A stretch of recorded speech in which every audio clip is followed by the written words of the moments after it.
नमस्कार मंडळी, स्वागत आहे तुमचं चिनूज किचन या मराठी यूट्यूब चॅनलमध्ये।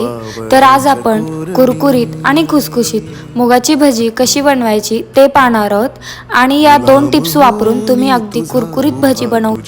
इथे आपल्याला 1.5 वाटी मुगाची डाळ घ्यायची। ह्या डाळीला आपल्याला 3 ते 4 वेळा स्वच्छ धुवून ही डाळ आपल्याला 3 ते 4 तास भिजत ठेवायची आहे। मिक्सरच्या भांड्यामध्ये आपल्याला 3 ते 4 हिरव्या मिरच्या, 5 ते 6 लसणाच्या पाकळ्या आणि थोडंसं आलं आणि 1 चमचा जिरं आणि अर्धी चमचा हळद। आता हे सगळं आपल्याला बारीक वाटून घ्यायचंय। याऐवजी तुम्ही मिरच्या कापून घातल्या आणि लसूण बारीक करून आणि आलं बारीक करून टाकलं तरीही चालेल। आता भिजलेली मुगाची डाळ आपल्याला मिक्सरच्या भांड्यामध्ये टाकून याची चांगली पेस्ट बनवून घ्यायची आहे। इथे आपली पेस्ट रेडी आहे।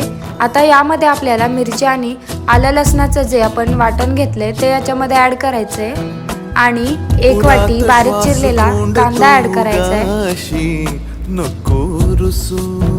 आणि चवीनुसार मीठ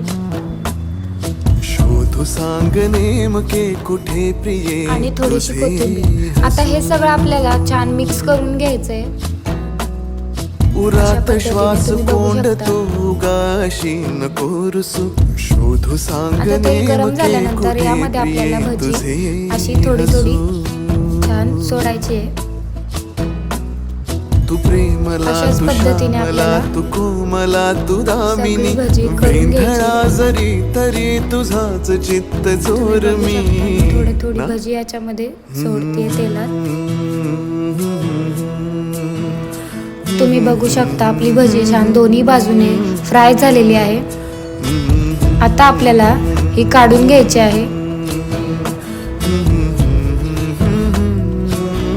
इथे आपली कुरकुरीत मूगडाळ भजी रेडी आहे। जर तुम्ही अजूनही चिनूज किचनला सबस्क्राईब केलं नसेल तर सबस्क्राईब करा आणि बेल आयकॉनवर क्लिक करायला विसरू नका। आणि व्हिडिओ जर आवडला असेल तर नक्कीच लाईक आणि शेअर करा।